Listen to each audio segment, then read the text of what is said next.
उस्ताद बहुत डर लग रहा है। पप्पू देख, तू टेंशन ना ले। तू टेंशन लेता है ना तो मेरा भी टेंशन बढ़ जाता है यार। प्रेशर डाउन रख अपना।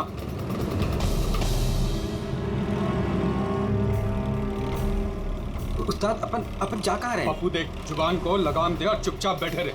सही पहुंचेंगे हम।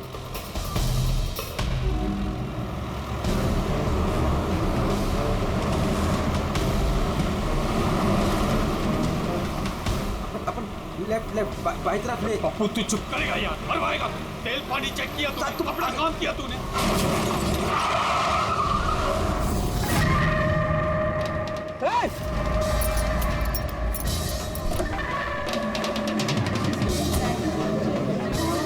तेरी तो क्या किया तूने? पी के गाड़ी चला रहा क्या सुबह सुबह में? अंधा है क्या?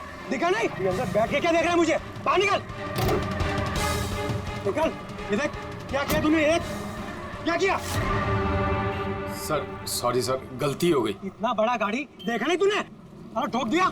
मैं ठीक करा दूंगा सर, हमारा खुद का गैराज है सर। नहीं पप्पू सर, मैं एकदम A1 करा दूंगा सर। ये नया तरीका ढूंढा है धंधा करने का। तुम जैसे लोगों को ना मैं अच्छे से जानता हूँ। अभी रुको, पुलिस को बुलाता। सर पुलिस को तू चुप चुप करना यार। अरे वैसे भी तुम लोग टोइंग वाले को ना बहुत ज्यादा नाटक हो गए। सर मेरी बात तो सुनो सर। और तू देख क्या रहे, जाके गाड़ी साइड लगा यार। अरे सर, अरे क्या रुकूं मैं? ऐसा करते हैं ना, साइड में बात करने। क्या साइड में हूँ मैं? सर मैं बोल रहा हूँ ना, A1 करके दूंगा सर, नंबर 1।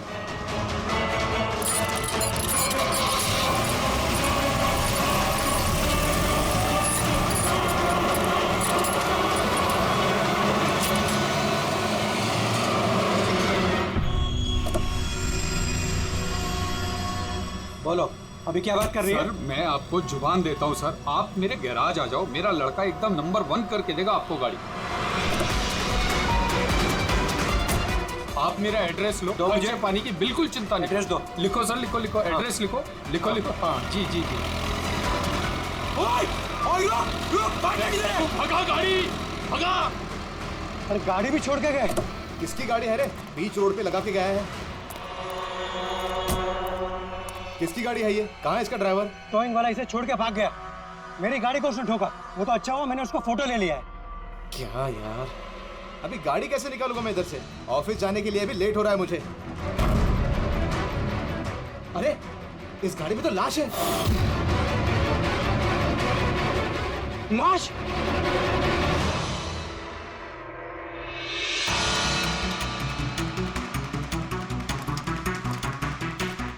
अगर जरूरत पड़े तो हम आपको इन्वेस्टिगेशन के लिए फिर से बुलाएंगे। ठीक है।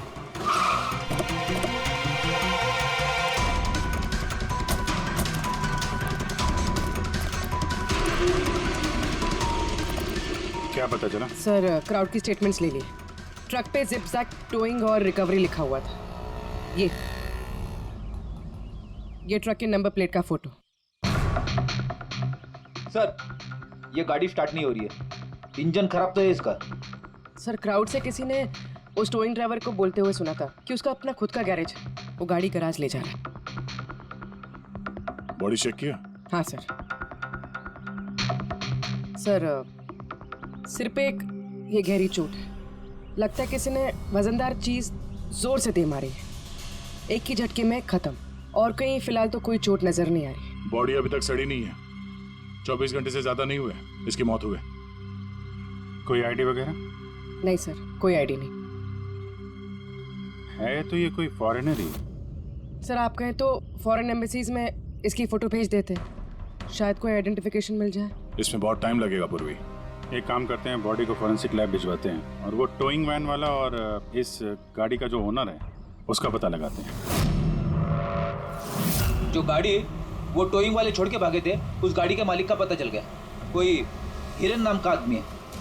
बात हुई उससे? हाँ सर, बोल रहा था कि उसकी गाड़ी कल रात और आज सुबह के बीच चोरी हो गई थी। उसने आज सुबह लोकल पुलिस स्टेशन में रिपोर्ट भी लिखवाई है। अब मैंने चेक कर लिया। जब गाड़ी वहाँ मिली तब वो कहाँ पर था? ऑफिस में। सर मैंने आई विटनेस से बात करी है, शायद वो सच बोल रहा होगा। और वो टोइंग ट्रक वाला, उसके बारे में क्या पता चला? अरे सर उसका लाइसेंस नंबर और नाम दोनों नकली है। जिप जैप नाम की कोई कंपनी है ही नहीं। शायद उसने किसी और नाम से रजिस्टर की हो। एक काम करो, यहाँ पे जितने भी टोइंग कंपनीज हैं उन सब की पूरी डिटेल्स निकलवाओ।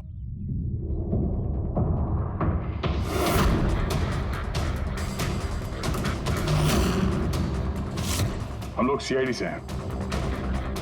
अच्छा हुआ सर आप लोग आ गए। मैं आप लोगों को फोन करने ही वाला था। वो क्यों?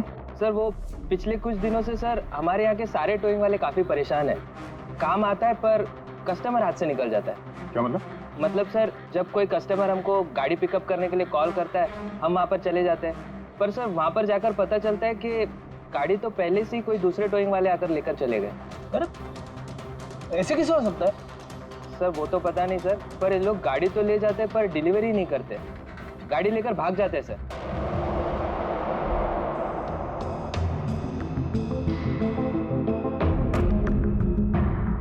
इसकी मौत 18 से 24 घंटे के बीच हुई है। बॉडी अभी तक अकड़ी नहीं है। तो इस बात का अंदाजा तो दया ने लगा ही लिया था। कुछ और पता चला हो तो बताइए। भाई साहब, एक तो किस्मत बहुत अच्छी है तुम्हारी कि तुम्हारे साथ डॉक्टर सालुक है, और दूसरा ये देखो। ये क्या? ये इसके हाथ पे से मिला है फिंगरप्रिंट। किसके? ये ऑब्वियसली जिसने पकड़ा होगा उसके होंगे नहीं आप? मतलब फिंगरप्रिंट्स अभी भी बिल्कुल फ्रेश हैं, मिटे नहीं हैं। सर ये बहुत अच्छी लीड दे दी आपने। दे दी ना? तो एक काम करो, इस लीड को लेकर के जाओ और पता करो ये फिंगरप्रिंट्स आखिर हैं किसके। तब तक मैं इसकी ऑटोप्सी कर लेता हूँ। सर हाँ पूर्वी। सर फिंगरप्रिंट्स का मैच मिल गया है। मुकुंद हमारे क्रिमिनल डेटाबेस में था।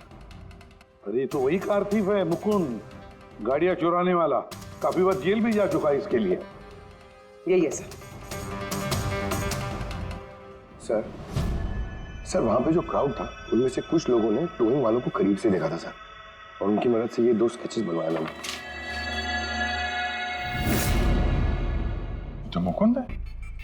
बिल्कुल। अपना प्रमोशन कर लिया इसने, चोर से सीधा मर्डरर। अभी ये हो ना हो, इस मुकुंद ने ही इस औरत को मारकर उसकी बॉडी को किसी बंद गाड़ी की डिक्की में रखा। और सर वही उस कार को टो करके ले जा रहा था।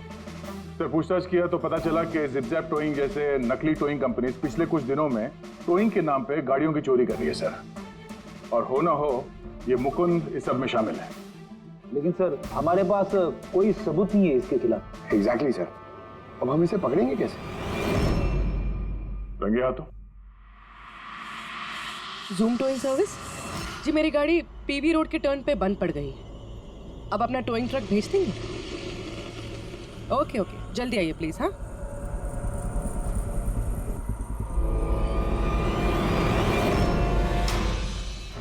अभी आज इतना बड़ा कांड किया इस मुकुंद ने, इतनी जल्दी दोबारा आएगा कि नहीं? वही तो पता चलेगा कि वो कहीं पे बैठ के आराम कर रहा है और हम लोग यहाँ धूप में बैठे बैठे उसका इंतजार कर रहे हैं।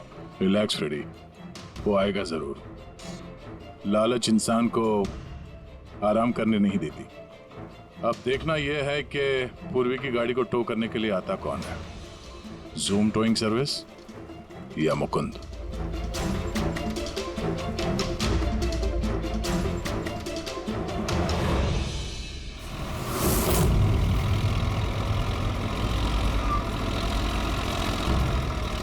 ये तो जूम वाला ही आ गया। एक्चुअली गाड़ी स्टार्ट हो गई है, आप जा सकते हैं। Thank you so much.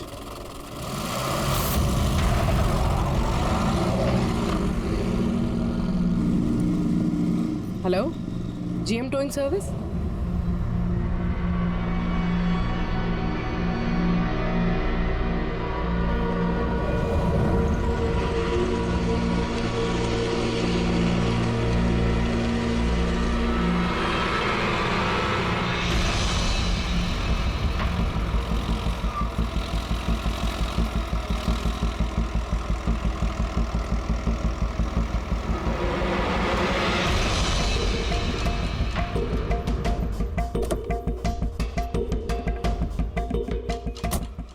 जी मैंने जीएम टोइंग सर्विस में फ़ोन किया था। ये तो स्पीड है। मैडम वो भी अपनी है, ये भी अपनी ही है। जी हाँ मैडम। मैडम एड्रेस लिख दीजिए जहाँ गाड़ी डिलीवर करना है। तू एड्रेस लिखवा ले, मैं गाड़ी लगाता हूँ। ठीक है। पूर्वी ने कॉल किया था जीएम टोइंग सर्विस को और आया ये स्पीड टोइंग ट्रक। ये मुकुंद दिख नहीं रहा है। मैडम आप ऑटो से फॉलो कीजिए, हम लोग गाड़ी लेके आगे चलते हैं। ऑटो।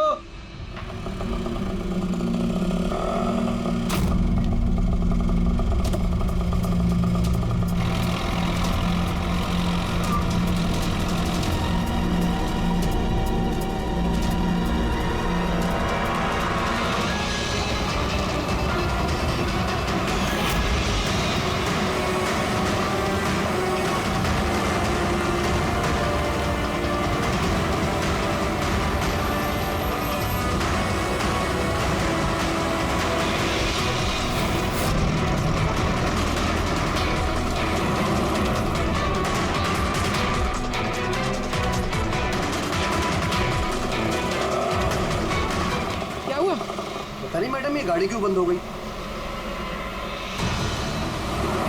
कितना टाइम लगेगा? पता नहीं मैडम, मैं इंजन चेक करके बताता हूँ।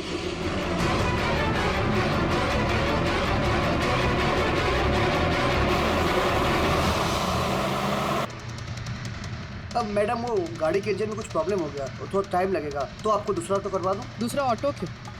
मैं तुम्हें सरकारी गाड़ी में लेके चलती हूँ। अरे मैडम मैंने क्या किया? चल मैडम।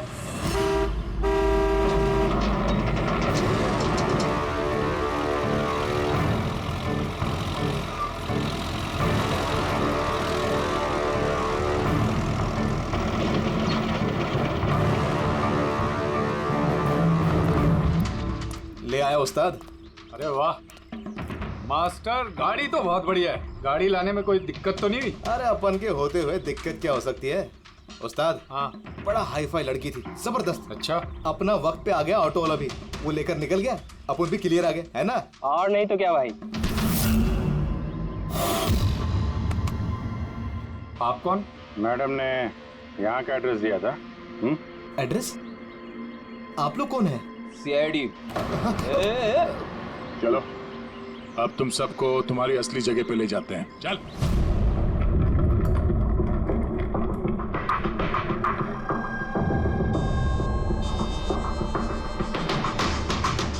मुकुंद, बताओ क्या हुआ? चोरी कर करके बोर हो गया था तो फोन करना शुरू कर दिया है? बहुत खेल लिया पकड़ा पकड़ी। अब ये बता कि वो लड़की कौन थी और तूने उसको क्यों मारा? सर मैंने उसको नहीं मारा। सर मैं मानता हूं मैं चोर हूं, लेकिन मैं किसी का खून नहीं करूंगा। झूठ बोलता है। तुम्हारी उंगलियों के निशान कैसे आए उसके बॉडी पर? सर मैं सच कह रहा हूं सर, मैंने उसका खून नहीं किया। सर जब वो लड़की मुझे मिली वो तो पहले से ही मरी हुई थी। क्या कहा? पहले से ही मरी हुई थी? हाँ सर, मैं सच कह रहा हूँ सर। मेरा तो कार चोरी का छोटा सा बिजनेस है बस। हाँ, छोटा सा बिजनेस है, उसका हिसाब किताब हम बाद में कर लेंगे। मेरा मतलब है आसपास जितने भी टोइंग वाले हैं ना, मैंने उनका फोन नंबर टैप कर रखा है, और जैसे ही उनको किसी भी कस्टमर का फोन आता है ना, मुझे पता चल जाता है। इससे पहले कि वो लोग वहां पहुंचते तुम अपने आदमियों के साथ वहां पहुंच जाते थे और कस्टमर्स की गाड़ी गायब। ये बता, वो लड़की कहाँ से मिली तुम्हें? कैसे मिली? आज सुबह टोइंग वालों को एक फोन आया, मुझे मालूम पड़ा, तो बस मैं अपने आदमी को लेकर पहुंच गया लोकेशन पर। अच्छा, वो आप आ गए? आपने ही फोन किया था? जी मैंने फोन किया था आपको। ये तो मना कर रहे थे जरूरत नहीं है। मैंने कहा भाई क्यों जरूरत नहीं है, अब गाड़ी बंद पड़ गया है तो क्या सर पे उठा कर लेके जाएंगे? भाई साहब बेचारे का गाड़ी रोड पे रुक गया है। हमने तो बहुत ट्राई किया धक्का मार के स्टार्ट करने की, लेकिन स्टार्ट ही नहीं हुआ। आप बात कर लीजिए, टो करके कहाँ छोड़ना है? साहब गाड़ी का डिलीवरी करानी है, आप अपना एड्रेस लिख दो, हम लोग छुड़वा देंगे। सर बड़ा ही कोई अजीब सा एक एड्रेस उसने लिख कर दिया था, शहर से दूर कहीं कोने में। मैंने पूछा नहीं क्योंकि मुझे लगा मुझे वैसे भी कौन सी वहां गाड़ी लेकर जानी है। रिक्शा साहब, हम लोग आपकी गाड़ी लेकर आगे चलते हैं, आप ऑटो में बैठ के पीछे से आओ। रिक्शा वाला हमारा ही आदमी था, उसको मालूम था क्या करना है। कस्टमर को रिक्शा में लेके बैठने था और किसी सुनसान जगह पर जाकर पहुंचा देना है और रिक्शा रोक देना है। अगर कुछ पूछे तो बोलने का है कि रिक्शा में कोई प्रॉब्लम है, और जब तक हम गाड़ी लेकर दूर ना पहुंच जाएं तब तक रिक्शा स्टार्ट नहीं करना ताकि कस्टमर हमें पकड़ ना पाए। और फिर जैसे ही हम गैरेज पहुंचे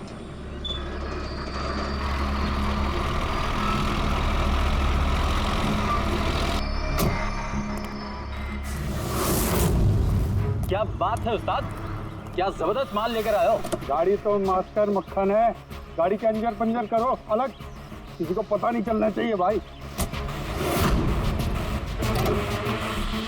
उस्ताद जी कौन है? अबे क्या हुआ पप्पू? भाई ये तो मरी हुई लड़की है, डेड बॉडी है उस्ताद। तेरी ये लड़की इस गाड़ी में कहां से आ गई?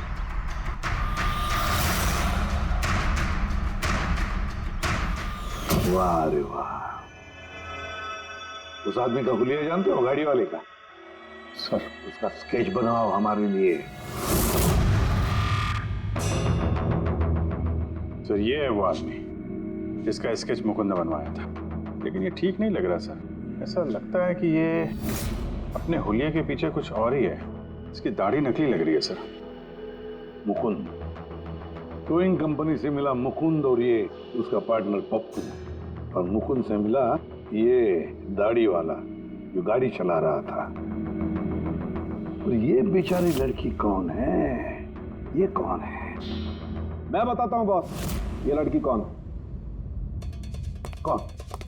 इसका नाम है एना पाओलो, और इस लड़की के बारे में बहुत ही खास जानकारी मिली है। हाँ। ये बॉस, ये इस लड़की के पैरों का एक्सरे है, और इसकी उंगलियों को जरा गौर से देखो। नो ऑफेंस सर, ये थोड़ी टेढ़ी मेढ़ी नहीं है? एग्जैक्टली, इसकी टोज डिफॉर्म्ड है, और मेडिकल टर्मिनोलॉजी में इसे बनियंस कहते हैं। और ये बुनियंस होते क्यों हैं? भैया बहुत ही टाइट नुकीले जूते पहनने की वजह से, ऐसे जूते जिसमें उंगलियों को जरा भी जगह नहीं मिलती, और उंगलियां एक दूसरे पर चढ़कर सिकुड़ जाती हैं, दब जाती हैं।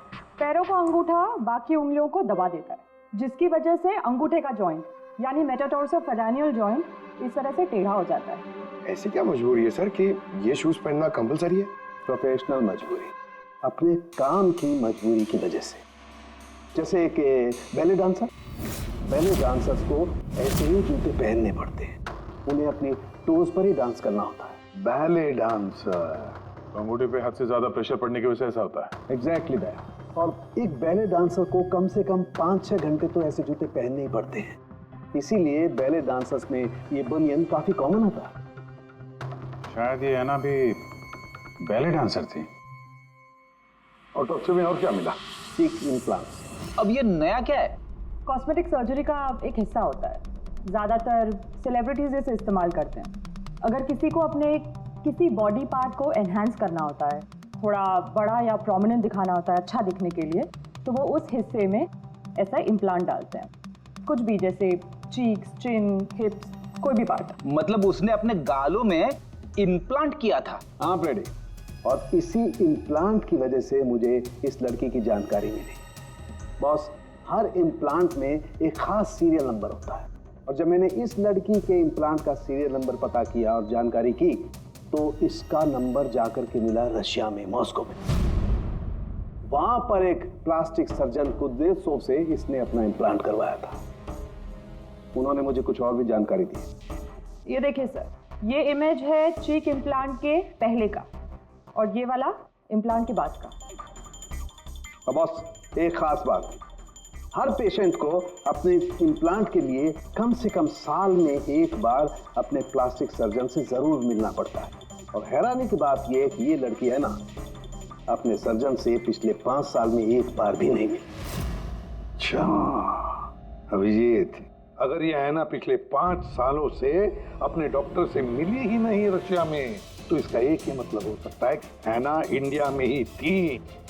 और अगर ऐना पिछले 5 सालों से इंडिया में थी, तो फिर वो जरूर किसी ना किसी वीजा पर यहाँ आई थी। अभिजीत, फॉरेन रीजनल रजिस्ट्रेशन में से जाकर पता लगा कि ऐना कौन से वीजा पर यहाँ आई थी। स्टूडेंट वीजा पे, टूरिस्ट वीजा पे, डिप्लोमेटिक वीजा पे, या और कौन से वीजा पे।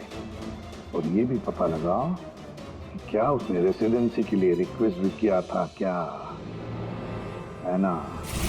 सर। हाँ पूर्वी, सर मैंने आना पावलोव के नाम से इंटरनेट सर्च किया तो भर के आर्टिकल्स आ गए। मोस्टली सारे आर्टिकल्स 4-5 साल पुराने। आर्टिकल? क्या लिखा क्या है आर्टिकल? सर लिखा है कि एना मॉस्को की फेमस बैले डांसर थी जिसकी मौत अपनी ही गाड़ी में आग लगने से हो गई। क्या? अरे सर ऐसा कैसे हो सकता है?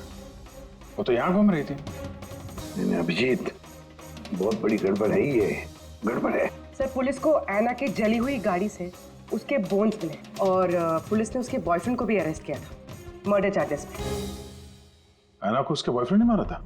हाँ सर, उसका बॉयफ्रेंड रशियन माफिया से मिला हुआ था। पुलिस काफी सालों से उसके पीछे पड़ी थी लेकिन उन्हें कोई सबूत नहीं मिल रहा था, लेकिन इस केस में उन्हें सबूत भी मिल गया। सर एना की गाड़ी में आग लगना, उसका एक्सीडेंट होना उसके बॉयफ्रेंड का प्लान था। पुलिस ने उसे उसकी पूरी गैंग के साथ अरेस्ट किया। ऐसा हो ही नहीं सकता सर, एना की लाश तो हमारे पास है यहाँ पे। सर एक इंसान 2 बार कैसे मर सकता है? वही तो 2 बार कैसे मर सकता है? नहीं, ये 5 साल पहले जो एना की मौत हुई है ना, यहीं पर गड़बड़ है, बहुत बड़ी गड़बड़ है ये। इस रशियन कॉन्सुलेट से पता लगाना पड़ेगा कि एना इंडिया आई कब और कैसे। एना पावलोव का बॉयफ्रेंड रशियन माफिया से मिला हुआ था। एना ने अपने बॉयफ्रेंड के खिलाफ सारे सबूत पुलिस को दे दिए थे। एना की जान को खतरा था, इसलिए पुलिस ने एना के मर्डर का झूठी खबर मीडिया में फैला दी और उसको रशिया से बाहर भेज दिया, एक नई पहचान और नए नाम के साथ, नटालिया। तो एना यहाँ पे नटालिया बन के रह रही थी? नटालिया इंडिया 5 साल पहले आई थी और वो यहाँ फिल्मों में बैकग्राउंड डांसर का काम कर रही है। कर रही थी। मैं जितना जानता हूँ उतना आपको बता चुका हूँ। Thank you. इस नटालिया का एड्रेस होगा आपके पास? हाँ पंकज, क्या पता चला नटालिया के एड्रेस पे? सर नतालिया तो उस घर से 2 साल पहले ही निकल गई थी, कहीं दूसरी जगह जाके रह रही थी। 2 साल पहले ही निकल गई वहां से? किस एड्रेस पे? सर उसने दूसरा एड्रेस तो किसी को भी नहीं दिया। अरे यार, अब वो जहाँ पे काम करती थी उसके बारे में कुछ पता चला? सर हर फॉरेन आर्टिस्ट का एक एजेंट होता है। एना का एजेंट मुरली कुमार था सर। रशिया और यूक्रेन से जितने भी बैकग्राउंड डांसर्स इंडिया आते हैं वो मोस्टली मुरली लेकर आता है। अरे ठीक है यार, उसका एड्रेस मिला क्या ये बताओ? हाँ सर, उसकी ऑफिस का एड्रेस अभी आपको भेजता हूँ। हाँ वो एड्रेस फटाफट भेजो। ओके। व्हाट? ओह गॉड, कब हुआ ये? करीब 24 घंटे पहले। This is shocking. लेकिन नतालिया को क्यों मारेगा कोई? She was such a nice girl. मेरे साथ 5 साल से काम कर रही है वो। She is one of my best dancers. आपसे उसने कभी कोई बात की थी अपनी किसी परेशानी के बारे में? नहीं, ऐसा कुछ नहीं, लेकिन पिछले 2 हफ्तों से काफी परेशान दिख रही थी वो। मेरे कुछ डांसर्स अभी हैदराबाद गए शूट के लिए और नतालिया ने उस शूट से जाने से भी इनकार कर दिया। आई डोंट नो व्हाई, क्योंकि नॉर्मली नतालिया काम से ना नहीं करती। इतने सालों से नतालिया यहाँ पे थी तो किसी से तो अपनी प्रॉब्लम शेयर करती होगी, कोई करीबी, कोई दोस्त। उसकी रूममेट सोफिया, काफी अच्छे दोस्त हैं वो, शायद उसे कुछ पता होगा। आपने और कुछ नोटिस किया पिछले कुछ दिनों में? कुछ दिन पहले मुझे गोवा से एक फोन आया था एक आदमी का, काफी हेवी रशियन एक्सेंट था उसका। नतालिया के लिए पूछ रहा था और यही बात बताने के लिए मैंने नतालिया को फोन भी किया, लेकिन उसका फोन लगा नहीं। कौन था वो आदमी, कुछ मालूम है उसके बारे में? क्या नाम था उसका? अलेक्जेंडर। Yes, Alexander. उसने कभी पहले भी बात की थी आपसे? नो। इस नटालिया का एड्रेस ले लो जरा। नटालिया का एड्रेस देंगे? श्योर। पंकज, जरा रशियन एम्बेसी से पता करो कोई अलेक्जेंडर नाम का आदमी इंडिया आया है क्या? कहाँ रहता है, कब आया, उसकी पूरी डिटेल्स निकालो।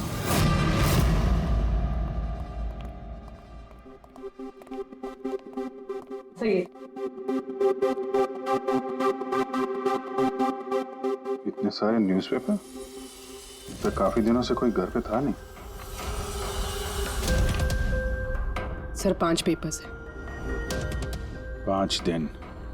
तो मरने से 4-5 दिन पहले ये नतालिया घर में थी नहीं, कहाँ थी? सर हो सकता है वो अलेक्जेंडर और उसके रशियन बॉयफ्रेंड के डर से कहीं जाकर छुप गई हो? देखते हैं।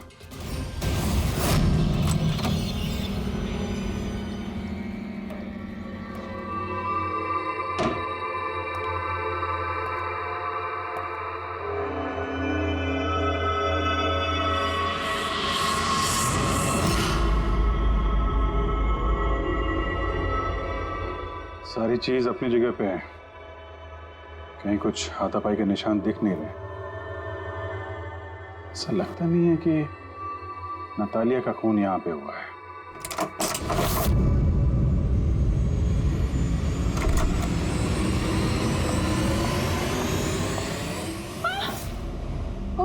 Calm down, calm down. Ma'am, we from CID. Are you Sophia? Yes. Natalia से आखिरी बार आप कब मिली थी? 5 दिन पहले मैं हैदराबाद जा रही थी फॉर शूटिंग। और ये नतालिया नहीं गई, right? Yes. I don't know why she was very upset. मैं शायद बॉयफ्रेंड के साथ प्रॉब्लम्स। मैं उसका मूड बनाने के लिए उसके लिए बोर्श भी कुक किया। बोर्श? क्या है ये? What is this? East European dish. It's very famous in Russia. Like soup. We put in this carrot, beetroot, potato, spinach. Very tasty. Natalia का फेवरेट था। बेचारी लड़की। और रशिया में भी खुश नहीं थी और इंडिया में भी अनहैप्पी। आपको उसकी पास्ट लाइफ के बारे में कुछ पता है? थोड़ा थोड़ा। वो बहुत नहीं बोलती थी अपने बारे। आई थिंक कि उसका बॉयफ्रेंड भी उसको भी नहीं पता होगा। बॉयफ्रेंड? ये बॉयफ्रेंड कौन है? कुछ आइडिया है आपका? यस, लक्ष्य, बिग मैन। बट नतालिया बहुत अपसेट होती थी उसके साथ हमेशा। क्यों? वो दोनों लड़ाई, फाइटिंग, ऑलवेज। नतालिया लक्ष्य को बोलती थी डिवोर्स लेने के लिए और लक्ष्य हमेशा बोलता था हाँ हाँ, बट हमेशा झूठ ही बोलता था। ये आपके सामने ये लोग लड़ते थे? कभी लड़ते हुए देखा इनको? नो, बट नतालिया और लक्ष्य की वाइफ को देखा था। ये हैदराबाद जाने से पहले 1 डे बिफोर हम शूटिंग पे थे और लक्ष्य की वाइफ आई थी और सेट पे नतालिया को बहुत गाली दी, बहुत shouting and big fight, very bad. I see. ये लक्ष्य का एड्रेस है आपके पास? नतालिया के साथ अफेयर को कितना टाइम हो गया? तो करीब 1 साल हो गया और सर हम दोनों डिवोर्स भी ले रहे हैं। सर रिसेंटली मैंने एक दूसरा बंगला भी खरीदा। हाँ, देखती हूँ कितने दिन रह पाता उस 2 टके की डांसर के साथ। 6 दिन पहले आपका नतालिया से कुछ झगड़ा हुआ था? जी हुआ था और उस टाइम मुझे बुरा भी लग रहा था कि मुझे उससे झगड़ा नहीं करना चाहिए था। मैंने अच्छा नहीं किया, लेकिन मैंने बहुत अच्छा करा उसकी बेइज्जती करके। जो औरत मेरी जिंदगी बर्बाद करेगी, मैं उसकी जिंदगी नहीं बर्बाद करूंगी क्या? तुम्हारा आता क्या है दूसरों की लाइफ बर्बाद करने के सिवा? एक मिनट। कल रात नतालिया का खून हो गया, समझे? आखिरी बार कब बात हुई थी उससे? सर उस दिन झगड़े के बाद वो मेरा फोन नहीं उठा रही है सर। कल रात कहाँ थे तुम? सर मैं अपने नए बंगले पे था। कोई साथ में था? कोई आई विटनेस? नहीं सर, मैं अकेला था। और आप? मैं भी घर पे ही थी, अकेले। हाँ पंकज, अलेक्जेंडर मुंबई आ रहा है। कितने बजे?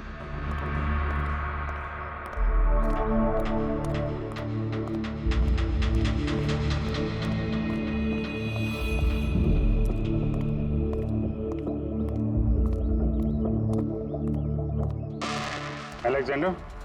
Yes. CID. Okay. How do you know Natalia? Why are you looking for her? You work for Russian mafia? Why did you kill her? What? Anna मर गई? हिंदी बोल? Very sad. I'm a police officer, Russian Police Department. This is my ID. अलग-अलग language में learn करना, उसमें बात करना, it's part of my job. But Anna कैसे और कब? 24 घंटे पहले।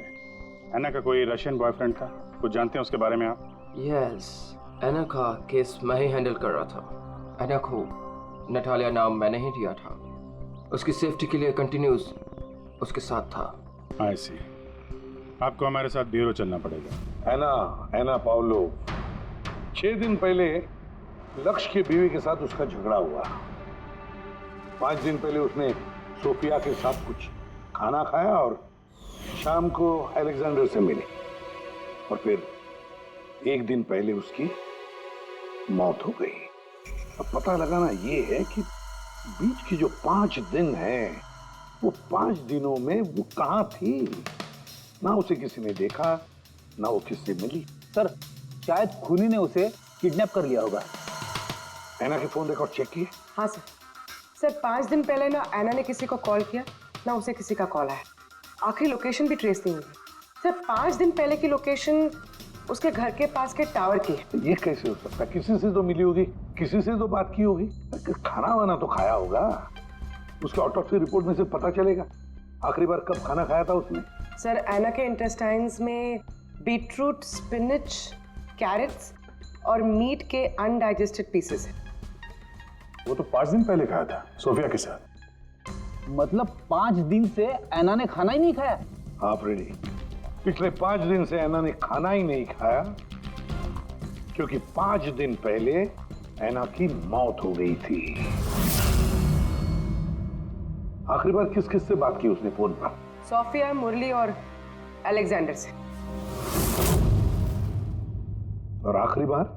सर अलेक्जेंडर से। अलेक्जेंडर? क्या क्या बात हुई एना के साथ अलेक्जेंडर? या मैं एना के घर मिला था। मैंने उसको बोला था कि तुम्हारी अब लाइफ डेंजर नहीं है, तुम रशिया वापस जा सकते हो। Really? Yes. Oh, see? Yeah. मैंने फिर से बोला उसको कि तुम मेरे साथ चलो रशिया। तो फिर एना ने तुम्हें फोन किया? या किया था। उस टाइम मैं एयरपोर्ट पे था, मुझे गोवा जाना था। क्या बोला उसने? She was happy, something कोई गिफ्ट है, I don't know, but कह रही थी कि मुझे वापस रशिया जाना है। कैसा gift? I don't know. She said can I call you, but she did not call me. Sir ये गिफ्ट ढूंढनी पड़ेगी। हाँ अभिजीत, उस गिफ्ट से ही पता चलेगा कि एना के साथ आखिर हुआ क्या था। आपने कुछ अलग देखा? Like, did you see something different? No, मैं इस कमरे में नहीं आई थी। ये नतालिया का कमरा है। नतालिया को हाल ही में कोई गिफ्ट मिला है। उस गिफ्ट के बारे में कुछ आपको मालूम है? नहीं। अभिजीत, गिफ्ट बॉक्स तो है लेकिन खाली है, कुछ नहीं अंदर।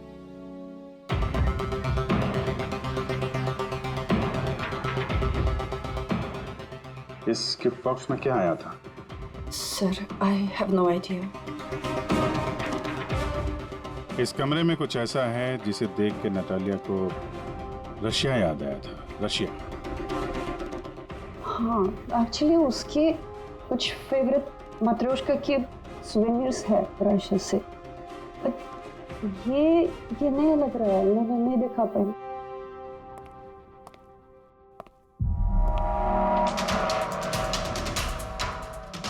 ये नया है?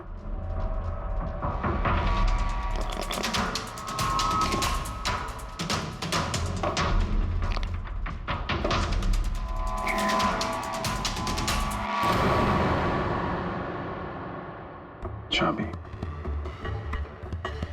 ये चाबी के बारे में आप कुछ जानते हैं? नहीं सर, ये घर का नहीं लगता है। स्टॉल में ये चाबी छुपा के रखी है। इस चीज की चाबी हो सकती है। JMW, ये तो इंडियन कंपनी है। पंकज, ये जो सीरियल नंबर है ना, इससे इस JMW कंपनी से पता लगाओ किसको ये चाबी दी है उन लोगों ने। सर, JMW कंपनी ने बताया कि इस सीरियल नंबर वाले ताले चाबी का सेट जय हार्डवेयर को बेचा था, और जय हार्डवेयर से पता चला है कि ये ऑर्डर इस बंगलों से आया था। जिसने ऑर्डर किया था उसकी डिटेल मिली? नहीं सर, यहाँ पे जो कारपेंटर काम कर रहा था उसने ऑर्डर किया था। बंगले का मालिक कौन है ये तो उसे भी नहीं पता। नया बंगलो लगता है।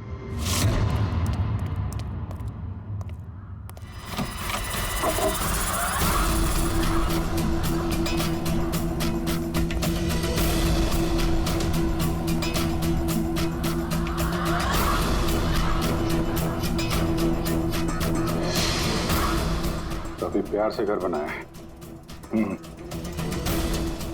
पूरा घर छान मारो, देखो क्या मिलता है।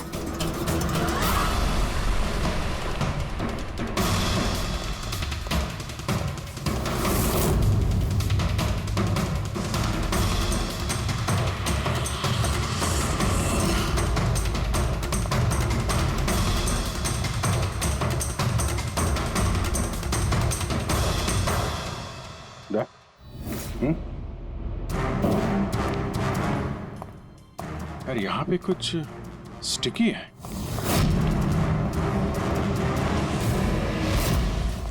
सर बाथरूम में कोई है, मालिक ही होगा। इंतजार करो उसका, वहीं पे रहो, बाहर भागने ना पाए वो।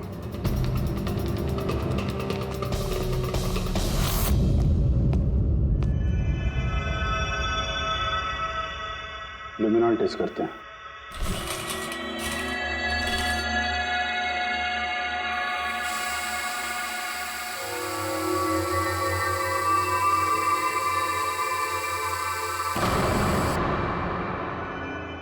माय गॉड, यहाँ तो काफी खून है। लगता है आना को यही मारा गया।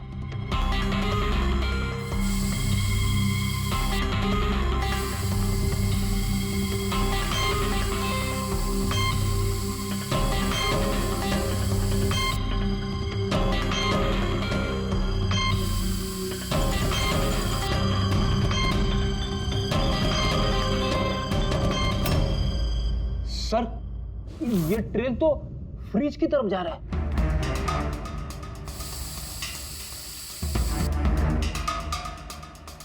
तो फ्रिज खून से भरा हुआ था। लगता है ऐना को मारने के बाद बॉडी ठिकाने लगाने से पहले यहाँ फ्रिज में ही रखा था। इसलिए ऐना की मौत का टाइम हम ठीक से एनालाइज नहीं कर पाए। सर काफी देर से नहा रहा है। चलो देखते हैं जरा।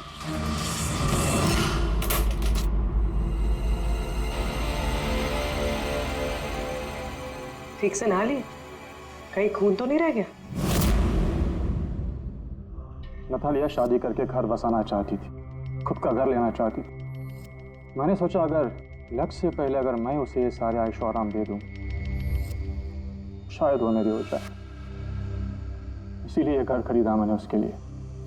It was a gift. और घर की चाबी एक रशियन डॉल के अंदर डाल के उसके दरवाजे के बाहर छोड़ दी। हाँ, उस रात मैंने उसे अपने घर बुलाया।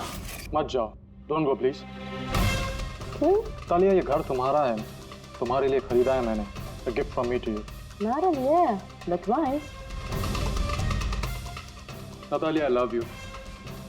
Will you marry me? Don't say it, please. You're like my father, Jesse Ho.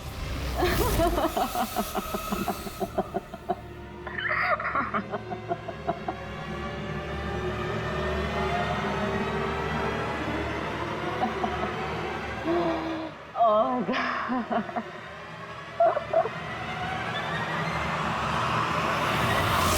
सचमुच उसे मारना नहीं चाहता था, प्यार करता था मैं उससे। लेकिन तुम अपने गुस्से पे कंट्रोल नहीं कर पाए। सर मुझे समझ में नहीं आ रहा था क्या करूं। सबसे पहले नतालिया की बॉडी को फ्रिज में डाला ताकि आसपास में किसी को बदबू ना आए। फिर 5 दिन बाद हमारी शूटिंग्स के कॉस्ट्यूम बॉक्स में से नकली दाढ़ी मूंछ निकाली और अपना हुलिया बदला। फिर किसी लोकल चोर को पैसे देकर एक गाड़ी खुलवाई और नतालिया की लाश को उसकी डिक्की में डाला। सोचा बॉडी शहर से कहीं दूर ले जाकर डंप कर दूंगा और किसी को पता तक नहीं चलेगा।